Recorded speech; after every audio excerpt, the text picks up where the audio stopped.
Welcome to the Love Lab Podcast, a safe place to get real about sex. Whether you're a man, woman, single, or couple, this is the show for you. We are your hosts, Kevin Anthony and Céline Remy, and we are here to guide you to go from good to amazing in the bedroom and beyond.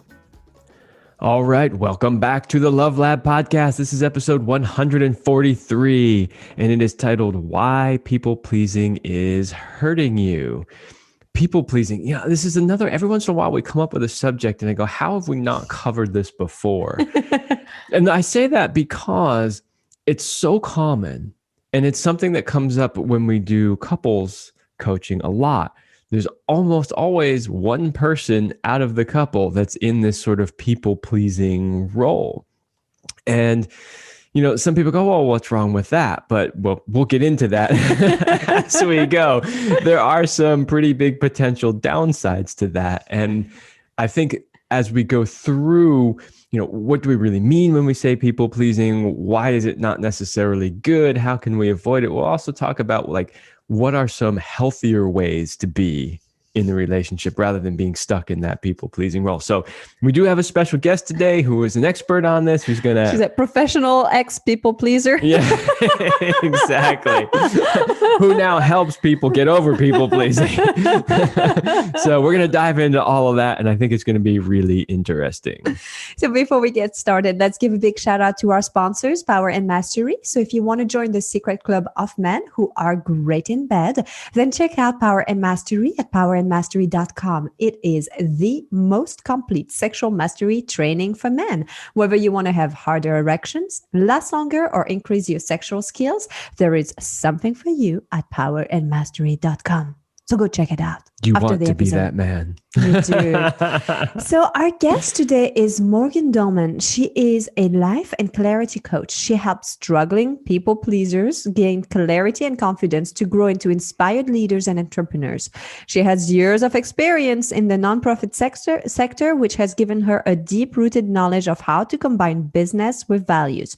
She is certified by the Human Potential Institute and specializes in embodiment and transformational coaching. She loves to coach her clients to find clarity and then support them into actually taking action to create their best life. Welcome, Morgan. Hi, thank you for having me. Our pleasure. I am definitely looking forward to your insights because I do believe that so many people are stuck in the people pleasing. I do think that there is maybe a spectrum, because I can actually relate to being a people pleaser to a certain degree. Definitely not as much as some of the examples you were giving us before we started recording. But if I'm being honest, I can see times in my life where I was more stuck in that and had to work on that. So I'm also imagining that there's definitely like a spectrum and maybe we come in and out of it. So we'll talk about all of that.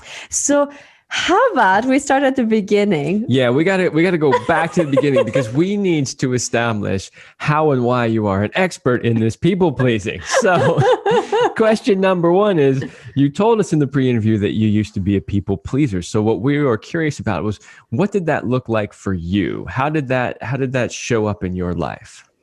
Yeah, so I was people pleasing, which pretty much meant I was saying yes to everything. I was a managing director, so I was of a nonprofit. So I had like 100 people trying to ask me questions constantly, and I was always saying yes to everything. And also in my personal life, I was saying yes to every request that came in. If anyone needed me, I was the person to go to. And of course, it served me in a way because it made me feel really important and loved.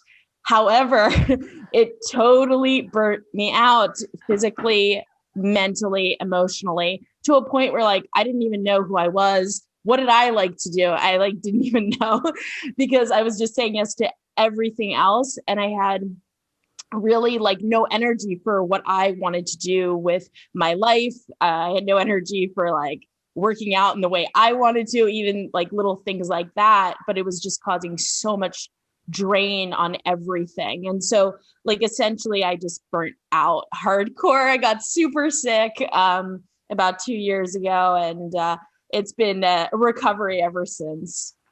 It's funny, when you were talking, I was thinking, this sounds so exhausting, like saying yes to everyone. And then I know that when people spot that yes person, they tend to gravitate. Like it's like you attract those people because you're kind of in a codependent relationship there. Well, especially if you're in corporate America, they will Suck you dry. they will never look at you, and they will never say, you're working a little too much. You're saying yes to. I think you should take a few things off your plate. Never have those words ever been uttered in corporate America. I know. I spent a decade there. They will take until you burn out. That's the way it goes. Absolutely. And people don't even realize they're doing it. But it's kind of like they're vampires sucking all your blood, and they don't realize they're doing it. And so you have to, and it is, our responsibility to like start setting boundaries, start saying no. And of course that can be little things. It can be big things.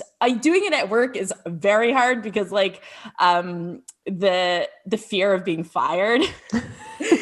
So, that's where we have to be very like, careful, cautious, right? Make sure that what we're asking for is doable. Or are you just in a very toxic environment? That's another issue. A lot of people pleasers get themselves into a caretaker role, which can just be exhausting in every way.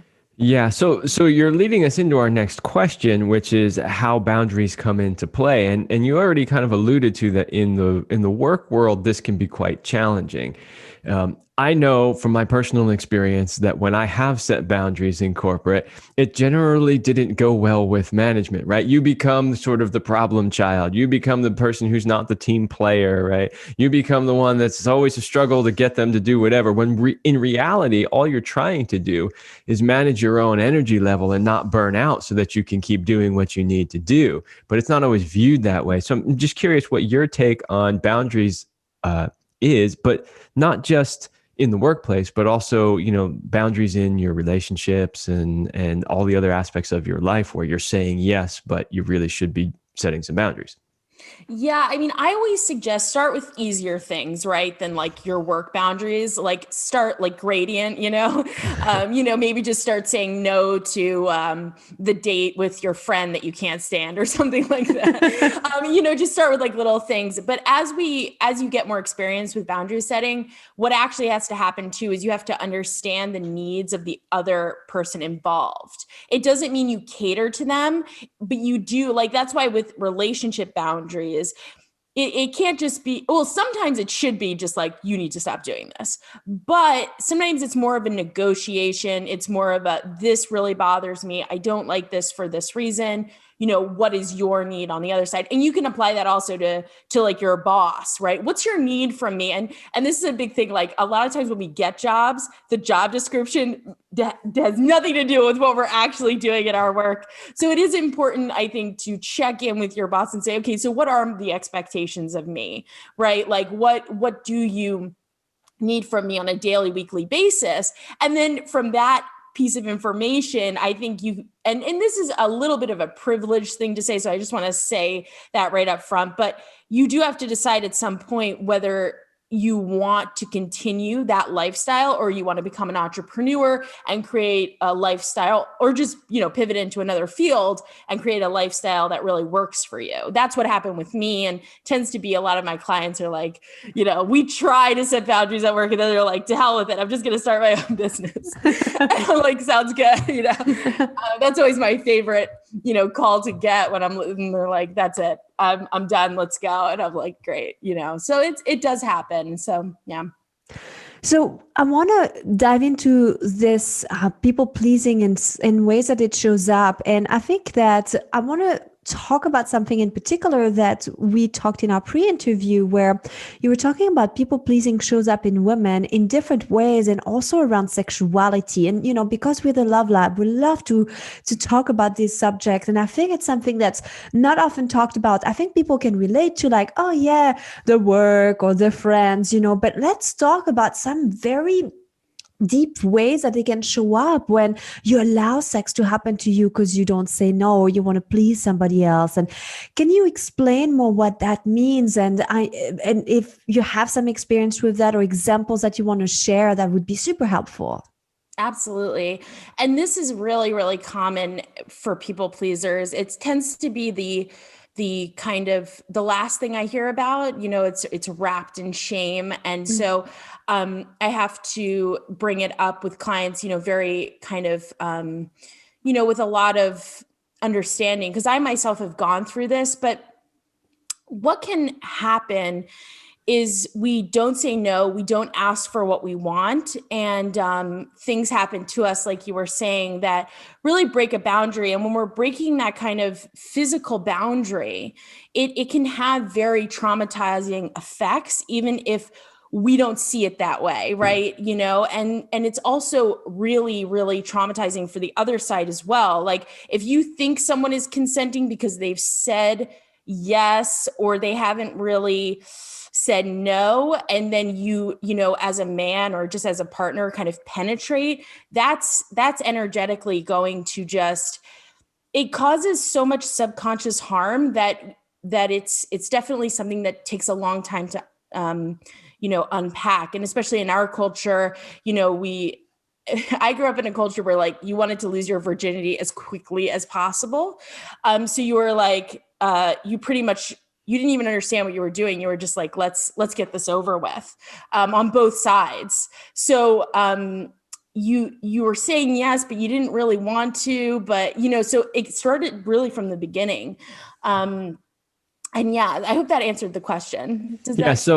This is one of those tricky areas it for is. men, it's right? So tricky. Because there's a yes, and then there's a hell yeah, let's do this, right? But the thing is, they're both still technically a yes.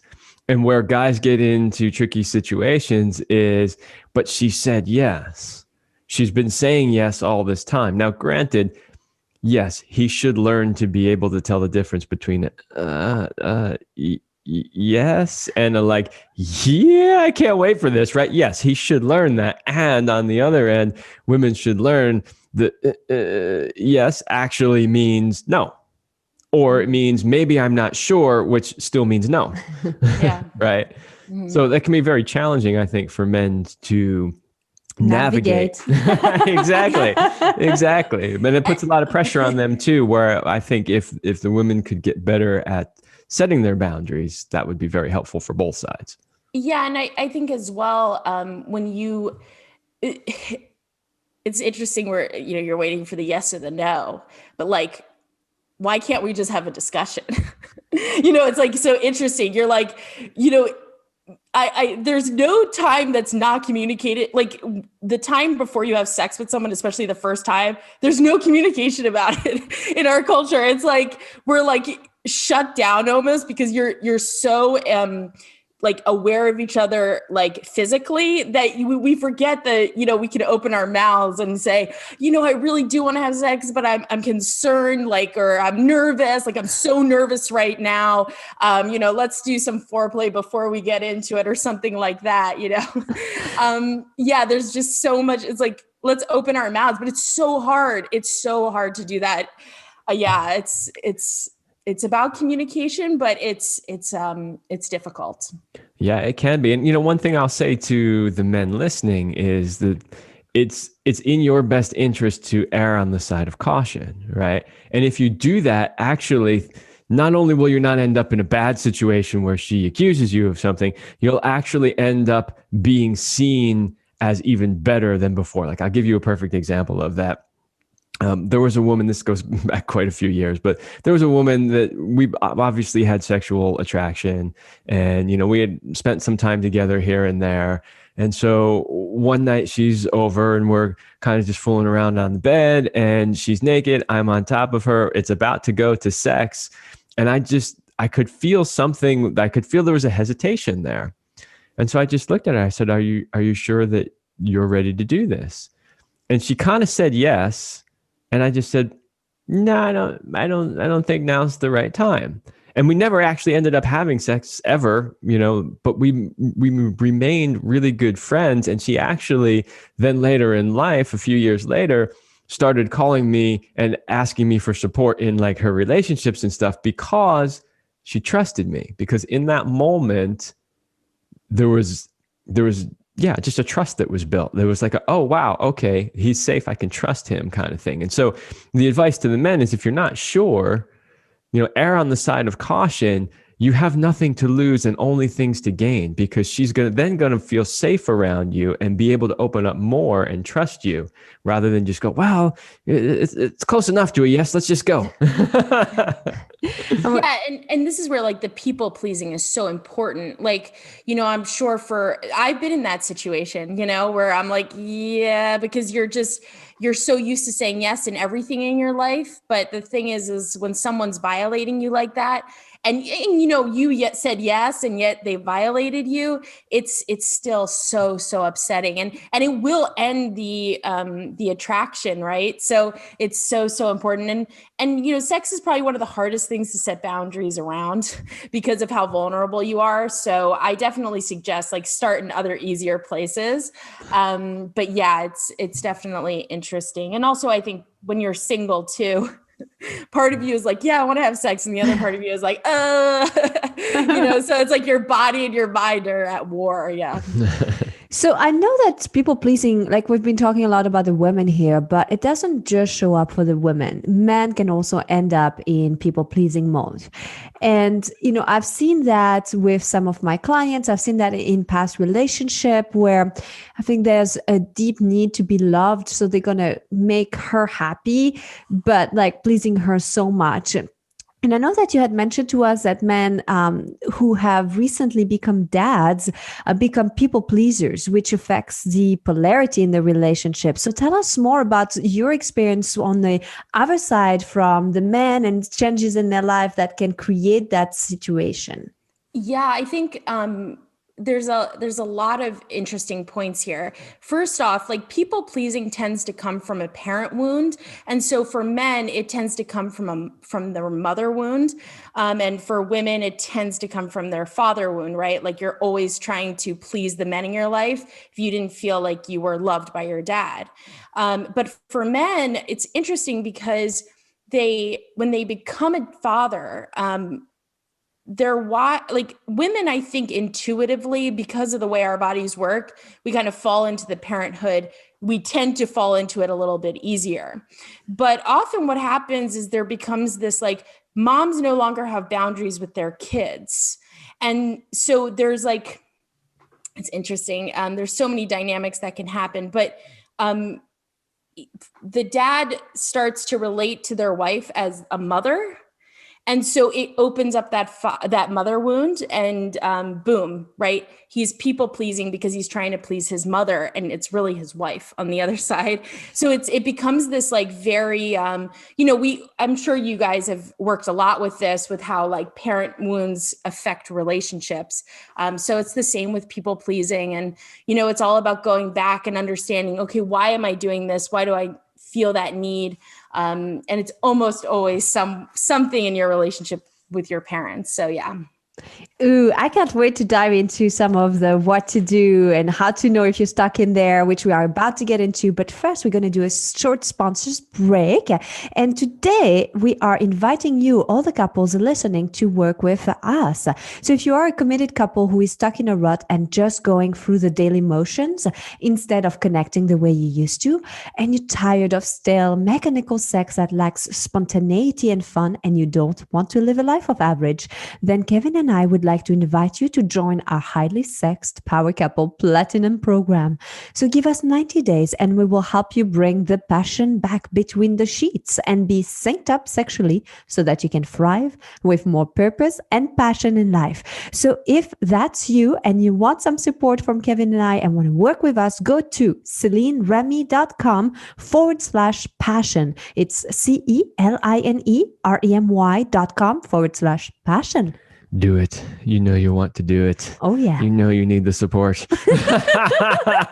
So, Morgan, how do you know if you're a people pleaser? So maybe there are still some listeners right now that are like, well, maybe it's me, maybe not. Yeah, they're going, I got a couple of those things, but that's not really me. Right? They're probably in denial. So how do they know?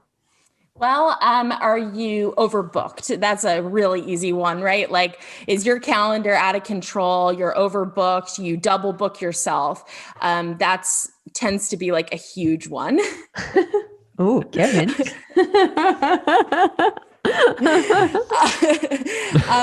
The feeling of like, if you say no, like just try saying no to something, see how you feel. Is it incredibly difficult to say no? And sometimes it's also about certain people in your life. Like you don't people please to everybody, just like your family or just like your partner or something. In that case, like it can also just be certain groups of people. So those are ways to look out. And also, like, are you getting burnt out by all the things you're doing? Are you not doing self-care? Are you not doing like a morning or evening routine because you don't have enough time? It's almost always because you're people pleasing. Yeah. Fascinating. So have you noticed any common patterns that people who have people pleasers, who are people pleasers tend to have? You mean like in life or like in what? Yeah. Is there like a trait or something? Are they like overly nice? Or is it, I don't know, do they have eating disorders? Or like or is it a combination? Like, I'm just curious, like, are there like, sometimes I know trying to put labels and put things in a box isn't always the solution, but I'm just trying for people to start to see. And maybe like we started this episode that there is a spectrum. Maybe like it's only like 10% of the time of this certain people and it shows up into one area of your life. So yeah. So I think self-sabotage would be like the number one pattern. They tend to have something they're using other people as a way to self-sabotage, essentially. That is so real. Okay, I know people pleasers. We know people pleasers. And when you said that, I'm like, bingo, you're so We're right. both thinking of the same person. Yes, this is a behavior we have absolutely observed multiple times. Yeah.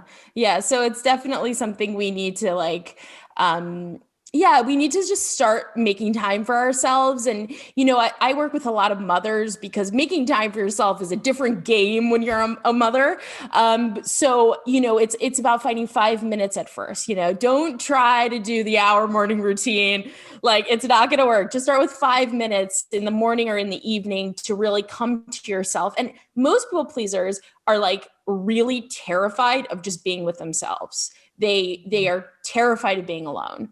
And you probably see this in relationships as well with like codependency and stuff. So if you like the thought of spending 5 minutes alone or going on a walk by yourself, terrifies you, then I would start to say like, really start to just get in touch with yourself. And that's when you can start to say, oh, maybe I have other priorities. And that's a really cool thing. When you start to go into recovery as a people pleaser, your priorities shift a huge amount. And that's when, you can start your own business or, just start spending time with people you really connect with, things like that. Yeah, I find that fascinating. There's several of those behaviors that definitely show up repeatedly in people. The self-sabotage, using other people as an excuse for why you can't do things, you never have enough time to do anything. That actually is one that we see a lot because we do very similar things when it comes to coaching people to improve their sex life. One of the complaints that we get a lot is there just isn't enough time in the day, And so we try to reframe that and we do something similar to you in a sense that we say, look, you don't have to have 3 hours for this, right? Start by setting aside just a small amount of time. And then, but even 20 minutes, like we don't even have that. And then you go, okay, how much time did you spend on your cell phone today? How many movies did you watch this evening, right? How much time did you waste doing this, that, or the other thing? And you realize that anybody, I don't care who they are, anybody can find 30 minutes in their day to focus on their relationship with their partner. They could find those things too, but they don't because they're self-sabotaging. Yeah, absolutely. Absolutely. And, then you get to a point where you start sabotaging the relationships in your life that really mean something. And a lot of the times too, but probably you guys see this, but like, it's also, you don't want to face yourself. You also don't want to face the real problems in the relationship that need to be healed, And so it's like, if we actually connect for 30 minutes, I'm going to be sobbing, right? Because I am so upset about that one thing you did or something. So it's also like avoidant behavior as well, which is like codependency and stuff. So yeah, I mean, it's definite. And it only amplifies like people pleasers. When you're like single and you're like 22 and you don't have kids and like you're really young, it's fine. But as you have a relationship, grow in your like your job becomes more pressure, you have more pressure there, you become a parent. Becoming a people pleaser is like it will burn you out hardcore. Yeah. So how can they overcome it? Like basically the biggest challenge that I'm hearing those people face is, number one, they will self-sabotage, and they will also have difficulty being by themselves. So it's like, I'm too scared to be by myself, but that's also what I need to learn to listen to myself, so that then I can speak up, and ask for what I want and need. And maybe I'm curious about, what did you do? How did you overcome it? Like, what were some of the steps that you did and other people can take too? Yeah, my first step is always become very aware of how bad it is. Become really, really aware, whether that's journaling or just noting in your life, like, where are you people pleasing everywhere, and really become aware.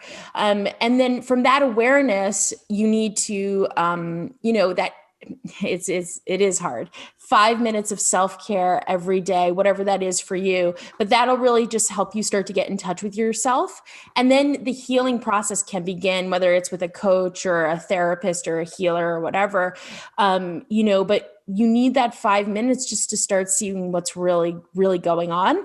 And just to connect with yourself. As women, especially, we just don't connect, and our intuition is clouded. And I can't speak for men, but I think it's similar. A lot of guys aren't in touch with, what their gut is saying. So, just start to get in touch with yourself in any way, whether that's like literally touching yourself. If you're, that works. Yeah.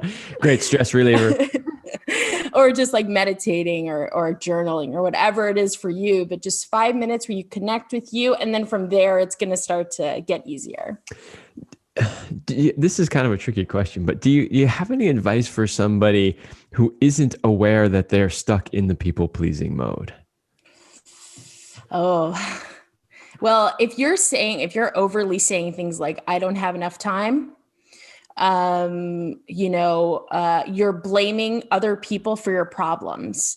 These are really low vibe energies. And if you're doing that, you may not realize it, but you're actually people pleasing, right? You're allowing other people to dictate how you feel. So, I mean, that's kind of, and it takes, it's really hard, but I do think that most people who are people pleasing know they're doing it. It's just like getting out of the cycle is so hard, because you also have to let people down, especially in the beginning. I still have trouble. Like, I had to set a boundary last week, and it was like, I was like sweating. It's hard. It is really hard depending on what it is. So yeah, just one. And if you're not sure if you're a people pleaser, I dare you today to set a boundary, right? Say no to something. And if it's really easy, then great. You do not need me.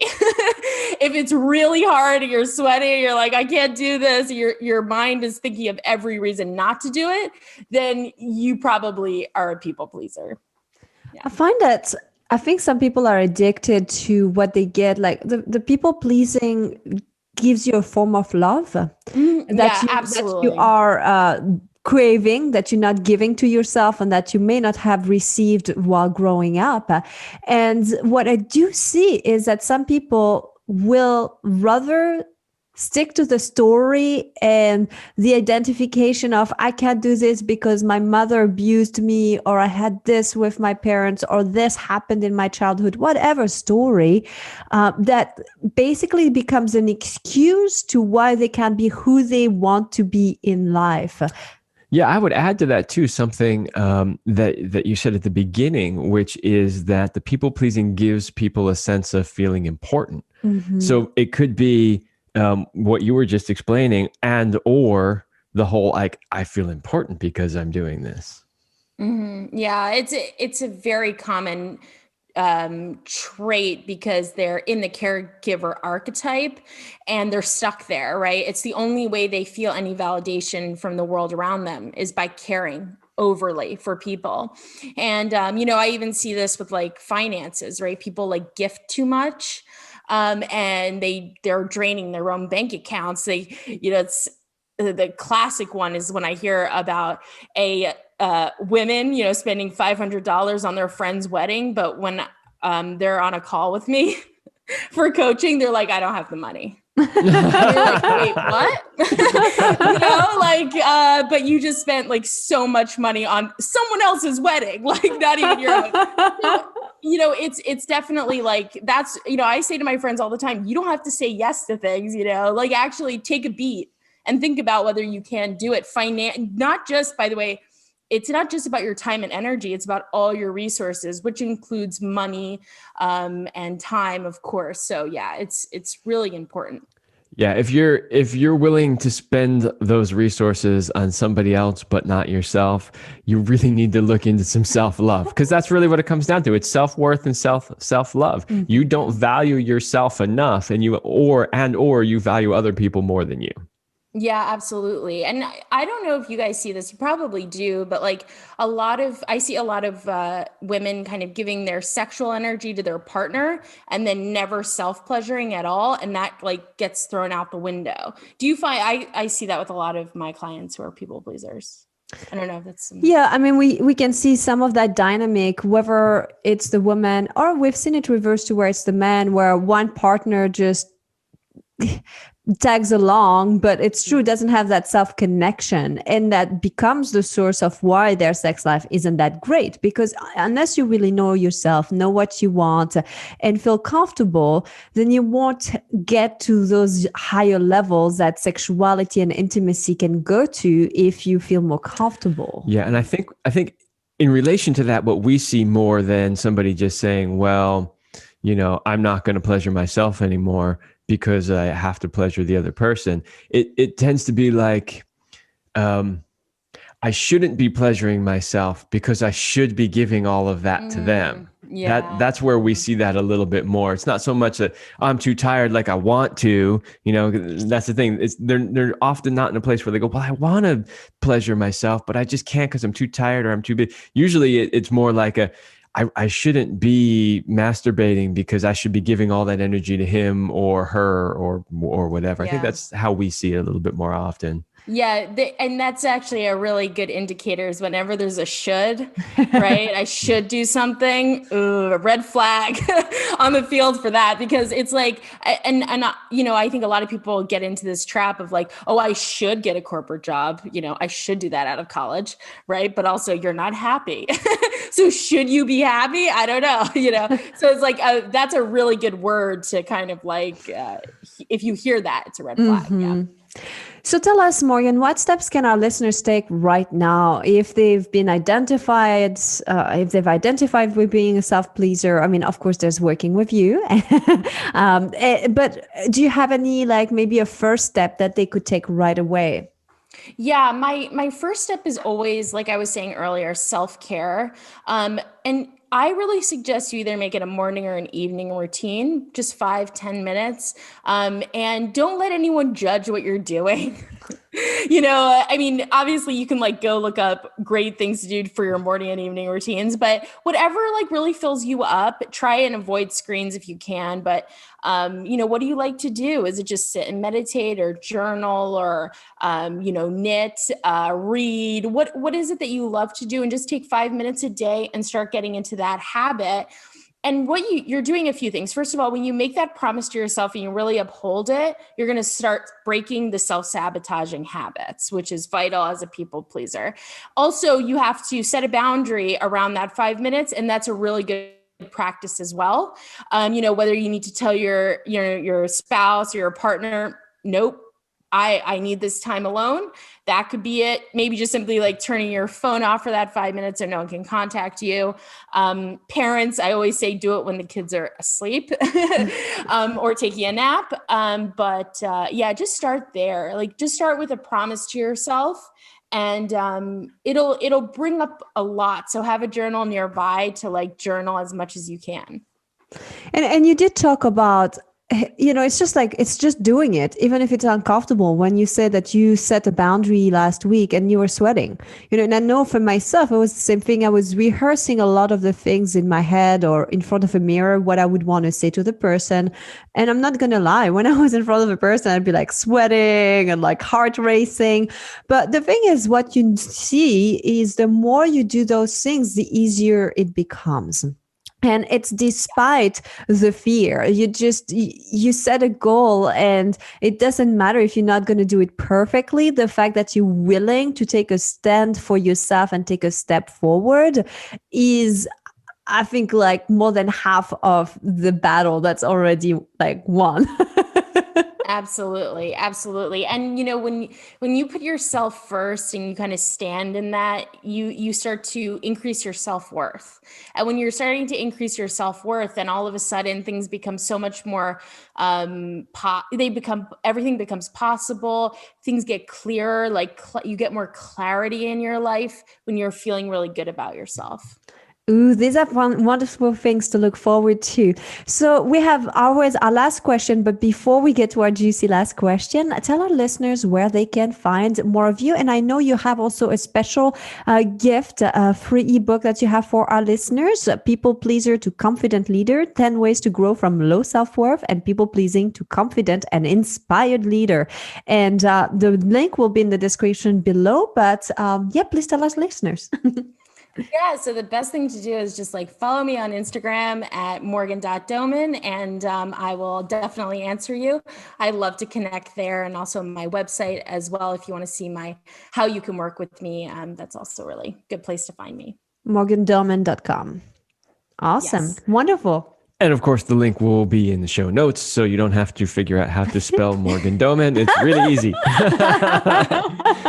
Okay, so we have one last question that we always ask our guests, and it is, what is your best sexual talent? Oh, God. I think my favorite is touch, like just really getting sensual around touch. Yeah. I don't know if that's a talent, but that's what I love. Sure, it could be a talent. You have talented hands. Yeah, that's right. Talented hands. Yeah. Awesome, Morgan. Thank you for sharing. Thank you for being here today. I really enjoyed this conversation, and we hope that our listeners got inspired to take action. Yes. Yes. Well, thank you so much for having me. You're welcome. And thanks for helping people, because really we can't be stuck in people pleasing. We need more selfish, open-hearted people. It's all about the balance, right? It is. It's the balance of doing things and helping other people while also maintaining your own health and vitality and sanity. and the coolest thing is then you show up for other people way better. Exactly. Yeah. Mm-hmm. Exactly. All right. Well, thank you, Morgan, so much for coming on the show and for helping our listeners with this issue. Yeah. Thank you, guys. All right, everybody. That's all the time we have for this episode, and we will see you next week.